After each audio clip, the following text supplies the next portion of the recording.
Oye, muy buenas tardes. Presidente de Compromiso Asturias 21, directora general de Migración y Cooperación, miembros de la Junta Directiva, rector, socio de honor 2017. Bueno, agradecer en primer lugar a Compromiso Asturias 21 vuestra invitación, agradecer su invitación para participar en el encuentro que anualmente realizáis y que reúne a una parte muy significativa de nuestra comunidad.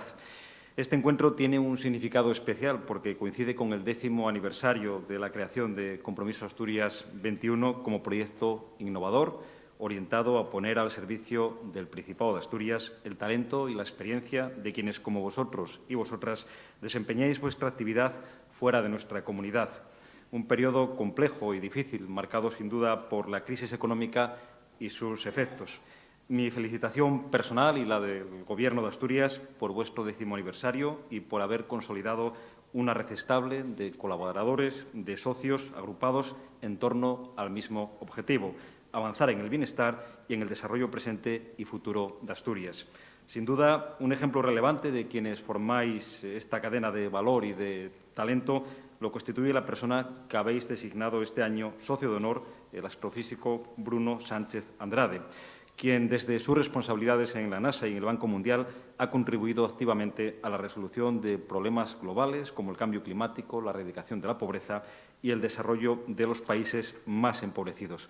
Un investigador, como muchos de vosotros y de vosotras, que siente orgullo de su tierra, que participa de la responsabilidad compartida sobre el futuro de Asturias, que define los objetivos fundacionales de Compromiso Asturias 21. Y me vais a permitir que una de las características de las personas que tienen genialidad, que tienen esa característica que destacan de los demás, que por lo tanto han merecido una distinción. Una distinción es alguien que se separa positivamente, alguien que destaca sobre los demás, es la humildad. Y yo creo que todos lo hemos comprobado en el día de hoy. Y aunque me habían pedido que fuera muy breve, lo voy a ser de verdad. Creo que hay algunas cuestiones, no voy a utilizar este turno para responder a todas y cada una de las cuestiones. Tendríamos que hacer no un plan demográfico, sino tendríamos que hacer seguramente hablar de muchas más cosas. Yo sí quisiera hablar efectivamente el plan demográfico en 2 minutos, es decir, sobre todo para que se entienda cuál es la idea, no para hablaros de las 216 medidas, no para hablaros de los 2.200 millones, de los 7 ejes, de muchas propuestas que hay concretas en ese plan demográfico que tiene un presupuesto para los 10 próximos años. En primer lugar, se trata de que sea un plan de consenso. Y el consenso no porque los gobiernos siempre queremos evitar las críticas, efectivamente, aunque las hay, pero no se trata de llamar a un consenso para evitar críticas o para evitar cambios en un documento que presenta al Gobierno. Lo hacemos con sinceridad porque creemos que este es un problema global que afecta a 1/3 de las regiones europeas, que afecta a más de la mitad de las comunidades en España, que es un problema que hay que tratar a largo plazo. Es decir, que ojalá se solucionara con recetas sencillas, ojalá se solucionara con ayudas directas a la natalidad, un año sí y otro no, ojalá se solucionara solo con la conciliación, ojalá se solucionara solo con buenos servicios públicos, pero no es así, es un problema complejo. Primero tenemos que reconocer que existe y debemos tratarlo de forma integral. Y para nuestra desgracia, digo para la desgracia de los gobiernos, se ha comprobado que en regiones que gobiernan otros partidos políticos y en la nuestra también existe un declive demográfico. Perdemos población y no tiene tanto que ver con el signo político. Ojalá un signo político resolviera este problema, pero no es así. Y también, escuchando antes, no hay soluciones al respecto del problema demográfico.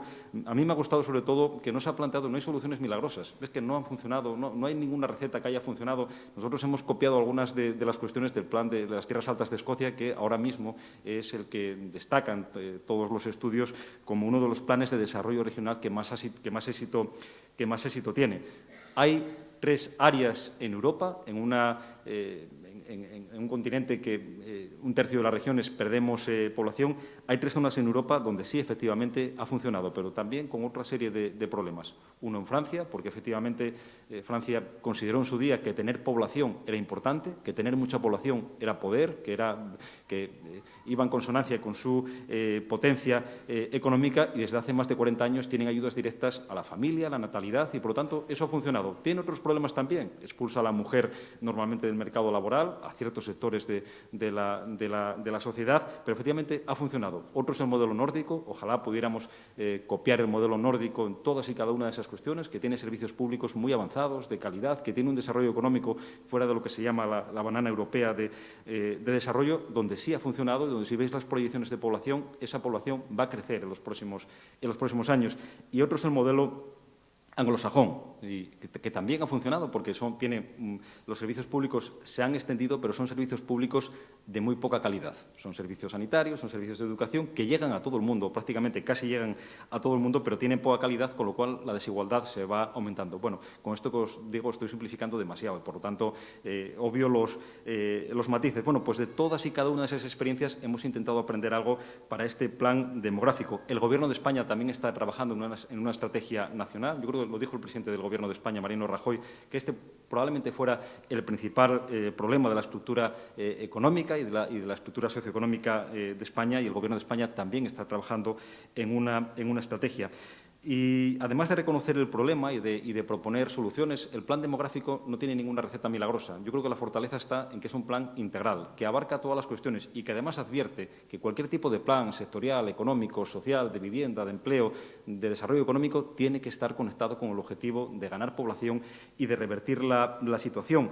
Y para eso hay que hacer lobby con las regiones españolas, hay que hacer lobby también en Europa. Yo cuento siempre la misma anécdota, ¿no? Cuando un presidente de una comunidad autónoma, no el de Asturias, pero tampoco voy a decir cuál, fue a la DG Regio, que es la Dirección General, como sabéis, que tiene más recursos, que es la que lleva adelante la política de cohesión, y fue a pedir ayuda o fue a pedir recursos y le dijeron que lo normal era eso, lo normal era que la gente se fuera a vivir del campo a la ciudad y que como mucho podía optar a ayudas del cambio climático. ¿Con esto quiero decir que Europa se despreocupa? No, no se despreocupa, pero que cuesta mucho trabajo introducir en los debates que este es un problema de medio y de largo plazo. Y en relación a esta cuestión, Galicia y Castilla y León tienen un plan, no tienen el mismo nombre, no tienen las mismas medidas, pero tienen un plan también en este sentido, y nosotros hemos aprendido también de esas experiencias. Y, sobre todo, probablemente algo que no está escrito en el plan, pero hay que generar la suficiente ilusión también, o la suficiente confianza en nosotros mismos y en el futuro.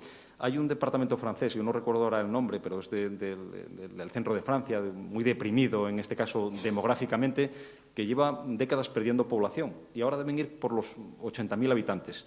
Y muy alarmados por la situación dijeron, vamos a hacer un plan.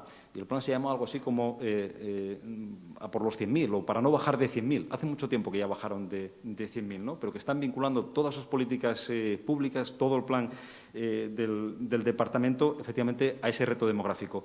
Y en conjunto con todas esas acciones que aquí comentabais, que tienen que ver con la conciliación, que tienen que ver con desarrollo económico, hay muchas regiones europeas que tienen un alto nivel de renta, que pierden población, pero también es verdad que es difícil que crezca, es difícil que los objetivos demográficos crezcan en una región deprimida, que no tenga actividad económica, por lo tanto, hay que ir viendo esas variables, con lo que quiero decir que hay que tratarlo de forma integral. Proponemos medidas de conciliación, proponemos también incentivos fiscales fundamentalmente para las zonas rurales. Hay dos situaciones muy distintas en Asturias. Una es la del área central, la del área urbana. Somos la sexta área urbana más importante de España. Tenemos una gran potencialidad, pero, sin embargo, tenemos también un área rural que está muy envejecida, con un poblamiento muy disperso y donde también el coste de los servicios es más alto. Bueno, dije que no iba a extenderme mucho más. Yo creo que os invito a que leáis el documento del plan demográfico. Sé que son muchas páginas, sé que son muchas medidas, pero ahí está su fortaleza, que es un documento integral, que no es un documento que lo fía todo a ayudas a la natalidad durante 5 años o que lo fía todo a una medida de sincronización horaria que de forma radical implante un horario que a las 5:30 de la tarde cerremos todo. Creo que el problema merece más detenimiento y, sobre todo, huir de la demagogia. No sé por qué, pero nos ha tocado a las comunidades autónomas, porque en Castilla y León pasa lo mismo, la culpa es del Gobierno, en Galicia pasa lo mismo, aunque sean de distinto color político. Nos ha tocado a las comunidades autónomas y los ayuntamientos y el Estado y Europa también tienen mucho que decir. No obstante, cada uno tiene que hacerse cargo de su responsabilidad y, desde luego, que esa es una responsabilidad también de la propia comunidad.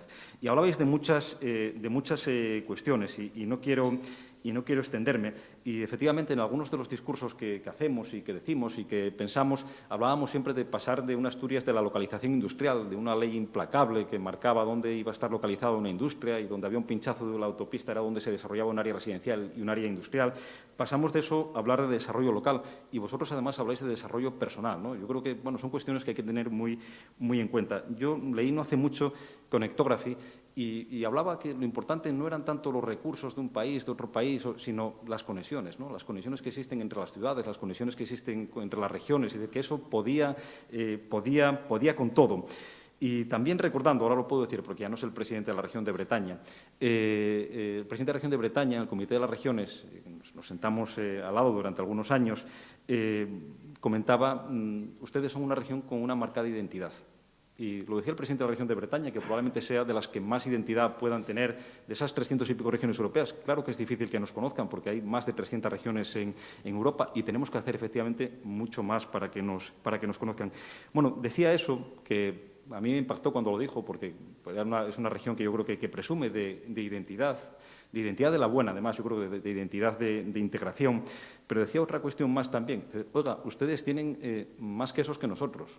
Y además mejores. Pero ¿qué me está diciendo, no? Es decir, y efectivamente, decía, mire, nuestra región tiene 3 tipos de queso y además son quesos normales, no son los típicos quesos franceses que se conocen por una calidad muy alta y conozco perfectamente sus quesos.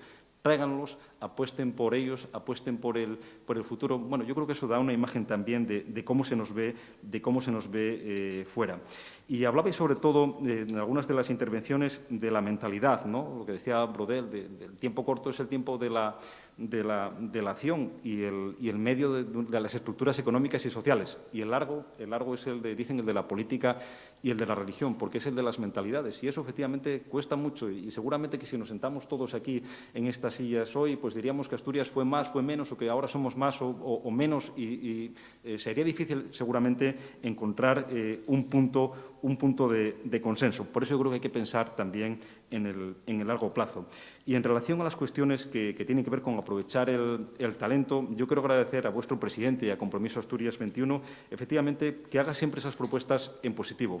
Un gobierno debe de escuchar siempre y debe escuchar también cosas que no le gusten, ¿no? Y en este sentido se han hecho propuestas siempre en positivo y, efectivamente, eso siempre construye mucho más. Os lo puedo asegurar, que siempre es un acicate mucho mayor decir que falta algo a decir que falta todo, ¿eh? Yo eso también os lo quiero decir con sinceridad. Y en esta relación fluida y de confianza y de aportaciones, efectivamente, un gobierno tiene que atender de forma integral a todos los colectivos, tiene que atender también de forma integral a toda la migración. Y nuestra migración es muy diversa. Y, efectivamente, hay una migración tradicional y hay una nueva emigración. Y hemos conseguido, lo habéis conseguido vosotros, no el Gobierno, habéis conseguido que ahora mismo no haya enfrentamiento entre emigración tradicional y nueva emigración. Y también habéis conseguido que la Ley de Asturianía, que ya está en el Parlamento y que yo confío en que próximamente se apruebe, tengáis representación, tengáis voz y tengáis voto también en las políticas de emigración. Es muy importante que estéis ahí presentes y que seáis una voz también cualificada de los asturianos en el exterior. Bueno, yo no quiero ya... apunté muchas cosas, pero como las apunté de forma tan desordenada y porque no quiero utilizar este turno para contestar a todas y cada una de las cuestiones, hablasteis de economía de proximidad, de algunas ideas que yo creo que son efectivamente muy interesantes, que hay que desarrollar con mucha más intensidad. Hablasteis de la presencia de Asturias en el exterior y efectivamente... Y a mí me gusta además el planteamiento que hacéis, porque decís, es que lo hacemos con Galicia o con Cantabria. Sé que lo hacíais de buen tono, ¿no? Pero Andalucía lo hace. Bueno, yo creo que efectivamente hay que compararse siempre a los grandes y efectivamente creo que hay que tener grandes objetivos en este sentido y creo que los datos, tanto de turismo internacional, de turismo extranjero, como algunos otros datos, también atestiguan que hemos mejorado en los últimos años. Y para finalizar, la labor de un gobierno no lo es todo. Yo creo que lo más positivo que saco siempre de estos encuentros, a los que yo creo que menos un año asistí a todos, es que efectivamente un gobierno es muy importante, no solo porque sea la expresión de la voluntad popular, no solo porque tenga la capacidad de desarrollar políticas públicas, porque tenga capacidad de llevar adelante un presupuesto, sino porque también tiene impulso social, pero también una sociedad fuerte es muy importante. Y vosotros no lo fiáis nunca todo al gobierno, y yo creo que hacéis bien, porque una sociedad fuerte también hace que las instituciones sean más fuertes. Muchas gracias por vuestra invitación.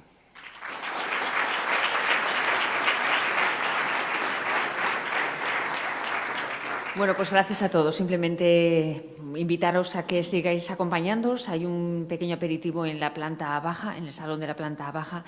Así que, pues nada, ahí tendréis oportunidad también de charlar y gracias por venir y felices fiestas a todos. Un placer acompañaros también aquí. Gracias.